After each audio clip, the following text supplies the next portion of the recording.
Jason, I'm one of the new Lifeline folks. We got John, we got Mike here with Mike's our pilot. We're both, I'm nurse, he's a medic, and we fly part of Duke Lifeline Air Medical Ambulance Service for Duke. I'll give you as much information as you want, probably more than you want. But as far as us, John and myself, we're both the medical providers. Our knowledge of how to control that piece of machinery out there is about this much. We're hitting just very few buttons on it and letting it go. Mike is going to be the go-to man for that. So I'll just tell you a little bit about what we do, and then I'll let him talk a little bit about what he does, because we're at an airfield, and I'm assuming y'all are probably maybe more interested in some of the aeronautic stuff, the things with the helicopters and airplanes and stuff. Medical providers, we fly scene calls, we do interfacility transfer. Typically they're critical in nature, i.e. time sensitive. Want to get from point A to point B as quickly as possible. That's the purpose of having the helicopter call. We serve, right now this helicopter is based in Henderson, North Carolina. It's at the hospital there, but that hospital has limitations on the amount of things that they can take care of, trauma patients, high medical necessity patients, so they would notify us. A lot of times the ambulance will just meet us right there at the hospital helipad and just hand off the patient to us to take them. And again, that may be heart attacks, need to come to somewhere like Duke or Chapel Hill or even Duke Regional that does cardiac catheterizations to get them emergently there so they can get them to the table. Time is sensitive when it comes to things of the heart, strokes, getting them there again as quickly as possible. Trauma patients, for us, we carry three units of blood products with us. We carry whole blood, packed cells, and plasma. So if you're in a trauma situation where you've lost a lot of blood and you need that put back in you, we're able to do that, whereas EMS is not going to carry those products with them.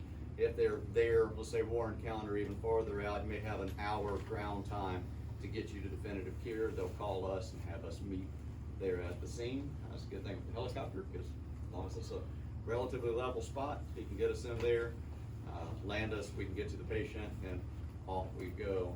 Henderson to here, what did we take, 20 minutes? 20-minute flight from Henderson, North Carolina to here. So not very long, picking it up, he's getting it into the wind. Hopefully we don't have a lot of headwind with us.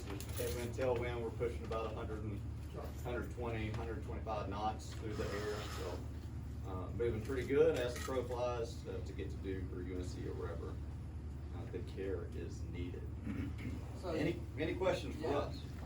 But how often are you first on the scene? You're mostly there after the fact, right? Yeah, we're not gonna, it's always gonna be an EMS providers that are gonna be there 99% of the time. We had one instance where it was first responders. They were so overwhelming the community, the ambulance wasn't there. It was first responders, like volunteer fire department, somebody was there. That was the only one for a motorcycle accident. So technically we were the highest provider that showed up at the scene. The first responders were there to help sort of stabilize and call the appropriate people to get that person taken out. So the way the helicopter is medically equipped is mostly for maintaining the person. We are a mobile critical care unit.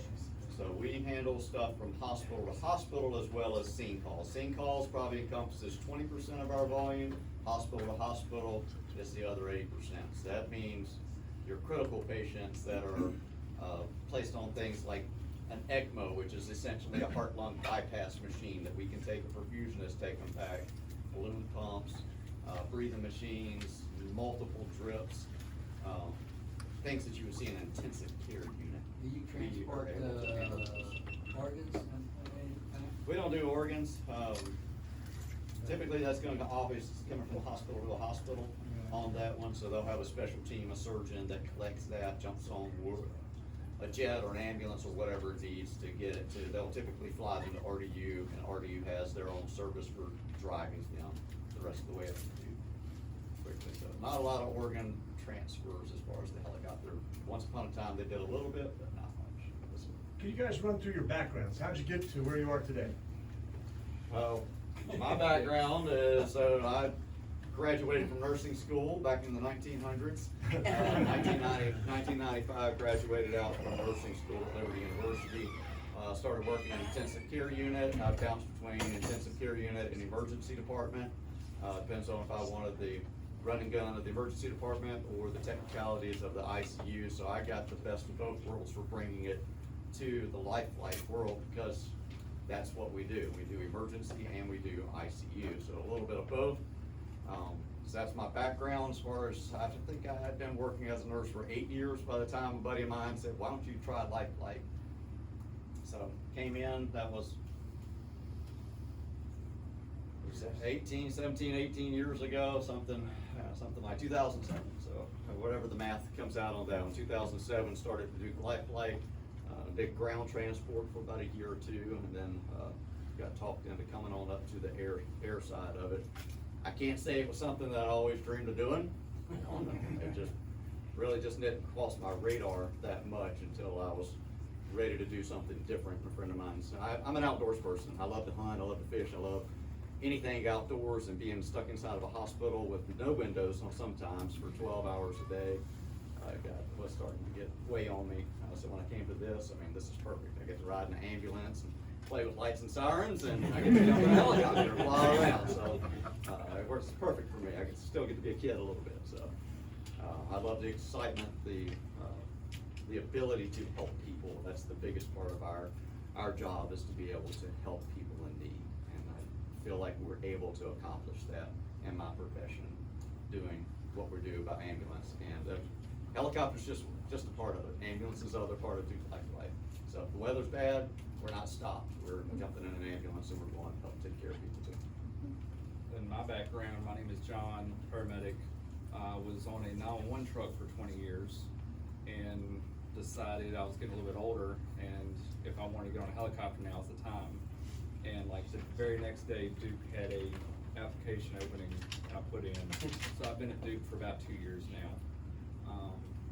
So I'm usually on the ambulance, ran rural 911 for about 18, 19 years. And I did some time in the city of Richmond and the suburbs of Richmond.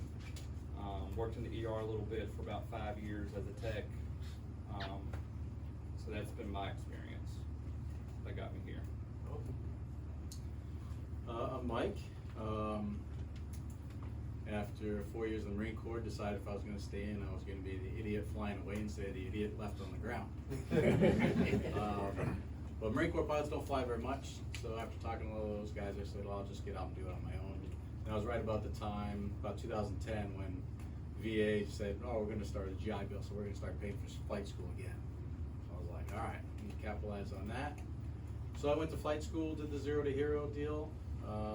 Started working as a commercial pilot, as a flight instructor in the end of 2011, and just been full-time since then. Kind of did the pilot thing, you know, go flight instruction, demo pilot, new helicopter deliveries, photo video stuff, oil field, tours, wildlife surveys.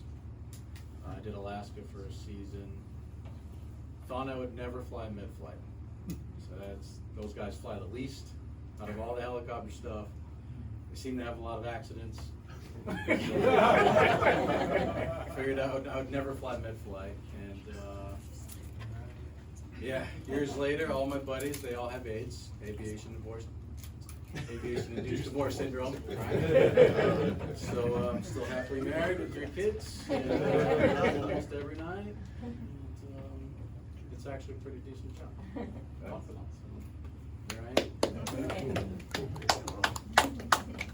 Questions for us, questions for him? Yeah, I want to say thank you guys for being here and doing what you do. I can't imagine what it's like to pull up on a scene and humans and all mangled up. Just the thought of it is something that, you know, I think it takes a special type of person to be able to do what you guys do. But my question is, the aircraft, is it single pilot, or is it crew resource management where you got your captain and your first officer? How does that work? This is a single pilot aircraft. There are some programs that will run this same aircraft as a dual pilot. The dual pilot, there's really not much to do. We will fly with one of the med crew up front on the way to a call. So when we don't have a patient on board, they'll fly up front. And we still do CRM though. They still help with the radios, and we call dispatch when we land and take off and stuff. A lot of times they take care of that. If I needed something from them, I could absolutely ask, hey, can you turn this radio station for me, or plug this into the transponder or something, read a chart to me, anything like that. So they're definitely there to help out if we need them. Yes, sir. Do you have to have a landing zone qualified individual on the ground there when you arrive, or is it at your discretion whether you can land? It's great to have them. There's no like specific landing zone course that you have to go through and get a fancy card or anything like that. We used to do that at a former program I was at. It's pilot discretion. Even if I've been on so many calls where somebody gives you this unbelievable LZ brief, and you get there and you're like, awesome, this place is gonna be a football field, it's gonna be amazing. And you get there and you're like, you see those wires going right over there? Number one killer of helicopters, right? So it's always pilot discretion. There's been many times where, you know, I've gone off and, you know, land down the road or, you know, half a block away or something, and they go, what happened, man? It was such a great LZ. Like, you'll see that big dumpster with all that cardboard in there and the plastic, and they just don't see things. So it's great when we get an LZ brief from somebody on the ground, but it's always pilot discretion. We do a lot of training with the fire departments and EMS agencies in our area. We'll go out and kind of do a class just like this, where we teach them for about an hour what to look for, how to give a briefing, and then we'll bring the helicopter in and show them, you know, the helicopter part. So we do go out and do classes so they kind of know what we're looking for. Yes, sir. Couple questions. First of all, what direction or where you're going when you go over Wake Forest from the Durham area? I see you guys going over Wake Forest every so often. I hear the hear the rotor It just blades at depends. pretty low, 500 feet or whatever. And, Yeah, we're typically higher than that. Okay. We typically fly at least 1,000 feet over the ground. Okay. Unless we're happening to be, you know, landing over there at Mariah Perman, Franklinton, Okay. or something. Is there something over that way, some kind of facility? Well, there's the hospital, not really in Wake Forest. Well, I mean, this is, you're up at altitude when you're going over. I mean, it's, Okay, yeah. you know, you're smoking along, you know, 123 or We're all whatever. over. Yeah, we might be going to the Hospitals, small coast, we might hospitals be all going to over Rocky the Mountain, counties, it's we'll go just just wherever. Okay. And also, can you tell us a little bit about the helicopter itself and the operating limitations, and maybe a little bit about what model it is and Sure. where it's from and so forth? So that one there is, they call it an EC-145. It's a Eurocopter. If you know anything about the Eurocopter stuff, which you guys are all stuck wing, I imagine, but it was Eurocopter. It was kind of a joint venture, so it's kind of funny. Kawasaki makes the transmission, believe it or not. And then the German company, NDKK, was the manufacturer of the helicopter. They got bought up by Eurocopter. Eurocopter got bought out by Airbus now. So the Airbus now calls it the H-145. It's slightly upgraded, mainly avionics, and different engines. The new engines on the H-145 are over 1,000 horsepower aside. We've got the Ariel 1E2 engine, which is only about 735 horsepower aside. It's like, wow, you got over 1,400, right? It's kind of like the twin engine plane, right? It's like, oh, I got all this extra power. It helps you on climb out, but you're not going much faster. Before this, I was in a Bell 407, which is a single engine with a lot less horsepower, and we were cruising about 130 knots over the ground, somewhere between 130 and 160. And this one, we're like, 120 is a good day. So, and she's big, and you know, she's beautiful in her own way, but she's not aerodynamic. She's very heavy with all the medical equipment these guys carry. They carry a lot of equipment. So, you know, you're like excited to get in this bigger helicopter. They go, oh, I can lift 7,000 pounds. And you're like, yeah, but we got like, you know, 6,200 pounds worth of gear. You know, we're always like kind of bumping up against max weight, and performance is a big part of our planning. Here we're pretty good. You know, we're pretty low for the most part. We don't have to deal with a lot of altitude. You know, you've got trees, but other than that, get some towers here and there, it's not like we're trying to climb up and get over a mountain. So as long as we can get up over the trees and we can be on our way. But sometimes you drop yourself down in a little hole and you might get yourself into some trouble where you're not able to get out. Wow. How many patients can you handle at a time? Just one. Just one? Yeah. They gotta have, it's like seatbelts. They gotta wear seatbelts and they gotta get a safety briefing. They're unconscious, but they gotta know how to operate. Sign here. Yeah. Check that box. Legalities and, They got a section. There's some interesting stuff. What kind of engines, do you have and what kind of fuel flow you're looking at? So we have the two engines, turbine engines, axial flow compressors. They're great engines. It's actually the same engine that's in the A-Star 350, which is the one that landed on Mount Everest, right? So it's Who a makes fantastic it? engine. Who makes it? Turbo Mecha. Yeah, so it's a really great engine. Very rarely have any type of problems with the engines. How do you handle the go, no-go decision? And is it isolated from the severity of the mission? So there's a couple things in place. As a pilot, right, so we get a call and say, okay, great, here's a call, we're going from A to B, gotta get fuel, right, you gotta do all your normal planning that you would normally do for a regular flight. Weight and balance, we don't have to worry about runway, but all the other stuff. And then you have to decide, weather-wise, well, if I can't make this flight, and you're buzzing around your 172, like, well, whatever, you can just land and we'll get a cup of coffee or hit the restaurant or whatever. For us, well, now if we got a patient on board, what are we gonna do with that patient? So you have to consider, if we take this flight, you pretty much have to be able to make it to your destination or have a backup plan. If we can't make it there, we can make it here where there's an appropriate level of care for that patient. Otherwise, you've delayed care for the patient, because now I've landed in a field and now I'm waiting on an ambulance to drive an hour or two out there to get the patient to transfer him to a hospital, when we could have done that in the first place and saved an hour or two. So there's patient considerations. We don't deal too much here with qualifications at a hospital, because we kind of have your certain hospitals we go to, and being Duke, we go to Duke a lot. But we do go to other hospitals time to time, and we do help cover other programs in the area, like UNC, stuff like that. So you've got just your normal considerations for flying, all the stuff that comes with flying. Then you gotta consider the patient, because you don't want to delay care of the patient, because now you've just hurt the situation instead of doing any help. Anything else? Did I miss anything? One thing I want to add to that is, when we get our information with the call, we don't know anything about the patient. The pilot gets the weight and where we're going and where we're taking them, and that's it. So he'll make his decisions not based really off of what type of patient it is. So I didn't get a name, nothing. Yeah. So it's a box of nails as far as Yeah. I'm concerned. That's what they say. If you wouldn't fly a box of nails, don't fly a patient. So, you go, what's his name? Box of nails. I have no idea. As far as go, no go, I mean, if these two say, we're good to go, and I look out, and I'm like, I ain't doing that. It's three, that's four, it's actually four to go, so the three of us, he can look at the weather, say, I'm good, I'm good, I'm good. We go out and start heading to the helicopter, and OCC and Shreveport Yep. calls him up and says, nope, y'all aren't going. And he says, okay. And we all turn around and we head back inside, so Shreveport has to give us the green light also. What- what are weathermen? So you operate it. You're in Henderson, how far are you going? In any different direction? You got limits on that too, right? 2 hours. Yeah, about 2 Yeah. hours. 2 hours? Yeah.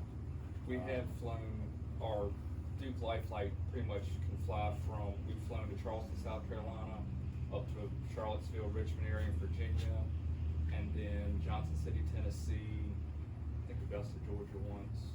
So it's a big swath that we can cover, we just have to stop and get fuel somewhere. So, pretty much. And there's other programs that are built differently. Like the program I was at before, we would fly from, Albuquerque to Denver, or out to Phoenix. So it just kind of depends on the area and the program, how they're built. How do you work with ATC? Did they give you a special code so that they know that you're a medevac operation? We do have a discrete code. I'll be honest with you, around Raleigh, they don't really care much. They really don't. So if you're out there flying around, you hear, Life Flight One, Medevac, then that means we have a patient on board, and it's a way of requesting priority. But it's completely different than an urgent situation or an emergency situation. They definitely don't have to give it to you. I think I've asked 3 times that's called Medevac, and they've told me to go around every time. Yep. So, I'm just gonna go around. And we're back in the back puckered up, we just wanna get there like as fast as we can, I don't wanna spend any more minutes back here, so. You know, I could argue with them, but it's What gonna take airport me an are you, extra minute for the most part. Where are you based out of? What We're airport? based out of Henderson at the airport up at Mariah, or the helipad up at Mariah Parent, behind the hospital there. Got a couple real quick. Weather minimums at all? And the second one is, what kinds of recurrent training do each of you have to go through on an annual or monthly or whatever the basis is? A lot. So number 1 is weather. Weather, so obviously we have VFR pilots, we got IFR pilots. I just started with this program 6 months ago, so they've locked me into our VFR only. I'm actually leaving next week to go down and do my qualifications for what they're considered. It's funny because you go through all the IFR when you get hired. They go, okay, great, you're an IFR rated pilot, you can fly IFR. You're only allowed to fly a VFR for the first 6 months. They want you to get used to the aircraft and the area and stuff. Right. And then they'll release you to fly IFR once you've done their specific training program. But other than that, we just kind of we do have the ability to go down to about 800 feet ceilings, and 4 miles visibility is what they want. We can legally, as 135, go slightly less than that, but we don't. You know, it's like, you gotta think like, what's the newspaper article gonna read? You know? So you try to keep yourself out of the newspaper. We stick to pretty standard VFR minimums when we're flying VFR. Because again, if you're flying VFR, and now I have to stop and land or transition to IFR and get a pop-up clearance, and it's just gonna end up delaying time for the patient. Now, things certainly happen like that, where we have to it's getting bad, you know, it wasn't forecast, and now I've got to transition to IFR and get a clearance, and that's fine, it happens, but we try not to do that. We try, if it's an IFR flight, it's an IFR flight. It's a VFR flight, we want to keep it VFR. That you go down to as low as 804 miles. Yeah, we'll typically, I myself, you know, I stick at 1,000 feet. You can legally go less than that, 135. But you got to do a local area test and all that. You got to do it every year. But yeah, I stick at 1,000 feet. And if we're landing on Duke's at 500 feet, so that only gives me 500 feet above it. You know, so there's that too. You got to consider landing on top of a rooftop. If you're going to Chicago and you're landing on a rooftop that's 1,000 feet. 700 feet off the ground. Oh, okay, well, I got a 1,000-foot ceiling. Well, I got 300 feet. You know. And you go down to Shreveport on an annual basis for just helicopter recurrent for emergency procedures and the like? So we go, yeah, we do it, 135 check, there's 3 different parts of 135 check ride we do every year, but we're basically down there every 6 months. Because you're gonna do your yearly 135 stuff every year, and then you're gonna do, it's offset 6 months by your IFR, so every 6 months you're down there, 1 year apart from Gotcha. all that. My wife's a nurse, I know she does CEUs, sometimes they're pretty easy, but you guys probably got a lot more than CEUs. So we got the CEUs we have to maintain, so that continuing education, computer-wise, right, but then a lot of hands-on. Again, ours is gonna be a lot of low volume, high risk. So we go at least twice a year that we'll have a 4 to 6 hour going through all the skill stations to verify that we know what we're doing, that we're competent in doing it. We maintain that in our downtime at the base. We've got mannequin heads set up to practice our innovations. We've got things to practice doing a crike, which would be cutting and putting an airway here. I know as far as. IOs, we know where your bones are. We're gonna drill you. We don't need a whole lot of practice, but we still have stuff that's got, you know, there's different things to do. So we have to keep, so for me, I have to keep my paramedic license, my national registry, which is the national level paramedic license, flight paramedic, neonate resuscitation, CPR, let's see what else? ACLS PAL. So there's about 10 different certifications we had to keep annually, and so that's probably about 100, 150 hours that we have to get, either in class or online, plus every quarter we have to do a certain amount of innovations and skills. So there's that, so it's on our downtime, we're doing nothing but CEs or practicing. PowerPoint, videos. Mike, I've been looking at your watch. We got an hour. How much time do you have for us? I just wanted to ask. Still good? Until we get a call. I don't want to shut down questions. I don't want to shut down questions, but if you look at the helicopter, it's not getting any cooler outside. Sure. So Any folks, if other you want questions? some more questions, please, let's do it. I've just got one in Delta, and I realize time's the issue in life, but what does the ride in the helicopter cost? What is it, what is the patient insurance? It's free. I'm just Yeah. kidding. I don't know, you're talking about a flight from Mariah Parham, say Mariah Parham to Duke. I don't know, you say a flight from right here to Duke would probably run you 15 to 20,000 is what they're gonna bill out. What the reimbursement it looks like is gonna be not bad. Better than aliens. I think with that, what was that, no surprise, or what to expect insurance act, I Yeah. think the maximum people pay out of pocket is like $2,000 or something. Is what they can get you for. It's not like the old days where they could, you owe 50 grand and we're gonna, put a lien on your house and stuff. They won't do that anymore. Yes. I have one more quick question. I don't know anything about airplanes, we're kinda new to all this, but shift-wise, if you're at the base and you're waiting, do y'all do like firefighter shift, like 24 Or hours? 12s. Or 12s? They, Okay. some do 24s, we do 12s. Okay. Yeah, these guys, their schedule's like, you guys are all over the place. Yeah. The pilots, we do a week on, week off, and that'll be either 3 days from 7 AM to 7 PM, and then, 4 nights, 7 PM to 7 AM, or you might get 3 days and 4 nights, or 4 days and 3 nights, and it depends on how you go. How do you handle Is there any kind of ILS equipment set up at your different hospital or, We do checkpoint? have special approaches, helicopter special You can approaches. circle the land or way you normally do, so. They're basically set up like an RNAV approach. RNAV, Um, Yeah, going to the hospital helipads, yeah. And like you can't access them, they're all, for us, they're on ForeFlight, but they're on like a corporate account, so otherwise you can't see them. You could probably Google them and find. Duke paid for those. Duke has an IFR, what do we have, 25 or more? Oh, Something there's like a that. lot of IFR them, yeah. approaches, 2 hospitals, 2 designated hospitals that Duke owns. And I think it's $50,000 per approach they had to pay. Yeah, there's agencies that like a hospital or something will pay to go figure out an IFR approach into it. And that's what there's guys, they just make IFR approaches for their living, that's what they do. I'm gonna go on the rabbit hole of these approaches. This is fascinating. Do they get surveyed the same way that all the public approaches do, or is that something y'all have to maintain like awareness of if the approach is still safe to use? I honestly couldn't answer that for you. I mean, they're made and approved by a third-party organization, and then they're approved by the FAA as well. I don't know, like recertification-wise and monitoring and how often they would fly them. No towns? I know some programs will go out and fly them. They're like, we want every approach done once a year to make sure everything's still good on it, but. Thank you. When you say still good, like that there wasn't something put in the pathway or tree didn't get exceptionally taller? Yeah, I mean, something like that, we would usually see like on a NOTAM, if there's a crane up or something and it's too close to our approach path, then there's gonna be a NOTAM. But then that's on us to say, hey, there's a crane here, it's in the way of our approach path or something like that. The FAA is not gonna do anything because it's not an FAA approach. So that would be on us to make sure that the approach path is still clear. Now, say somebody puts up like, I don't know, some kind of crazy ham radio antenna or something with some billion gigahertz going through it, and then all of a sudden you fly over it and you get failures on your GPS or your autopilot or something kicks off, then that's an issue.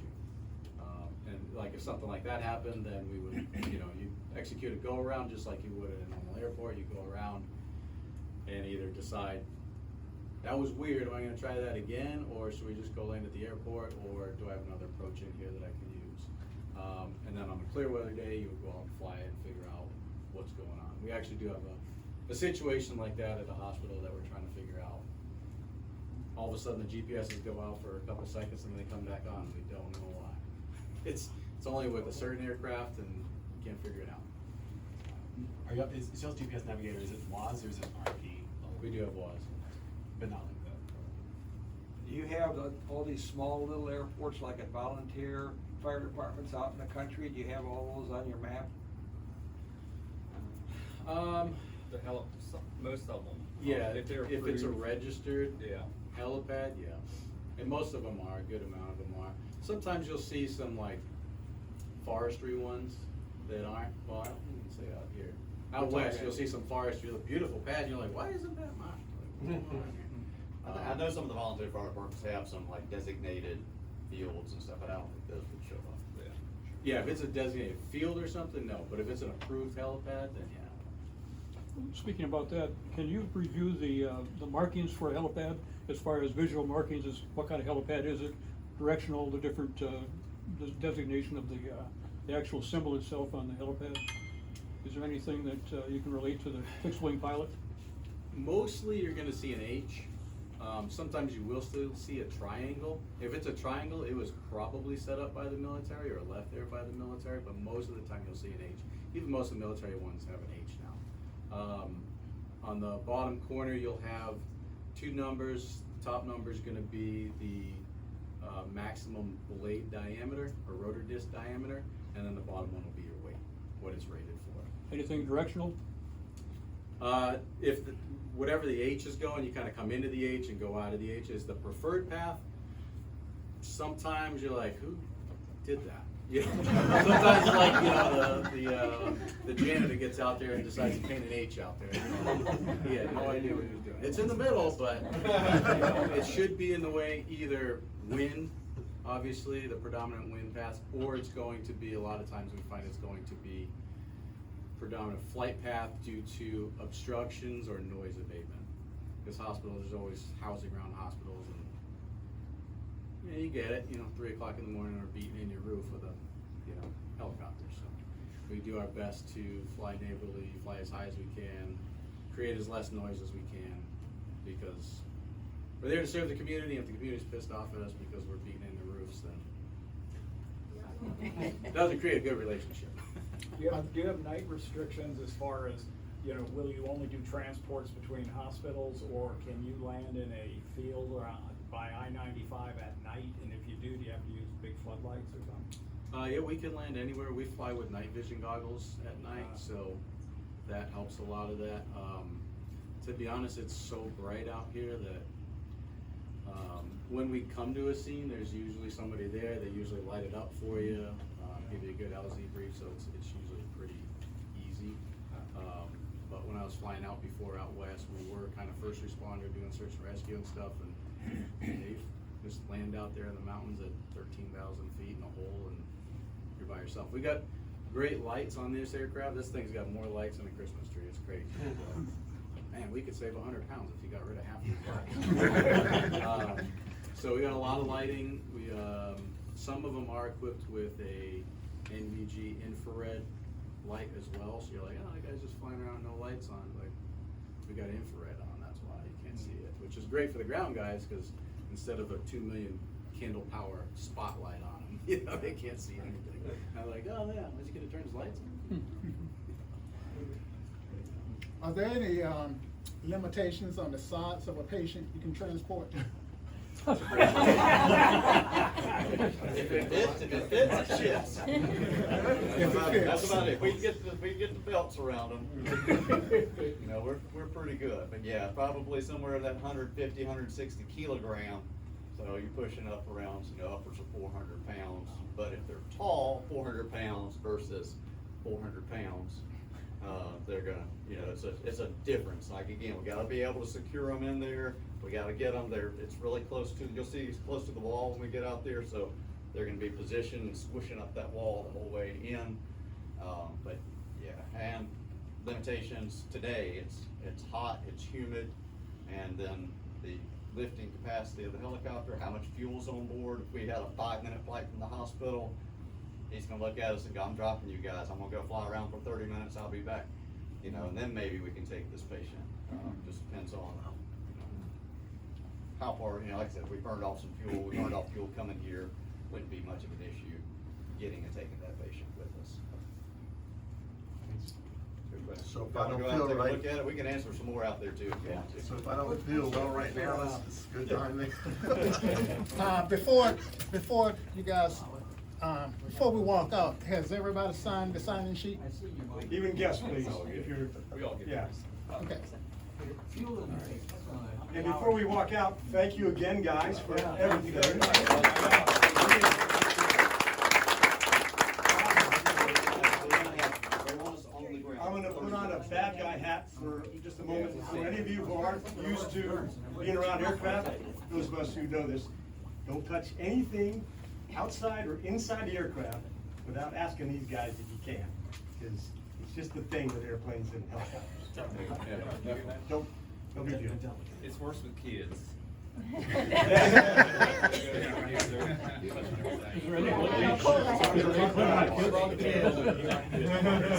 Hey, we got you health food today, by the way, instead of donuts. Hey, y'all want to come out there, look around?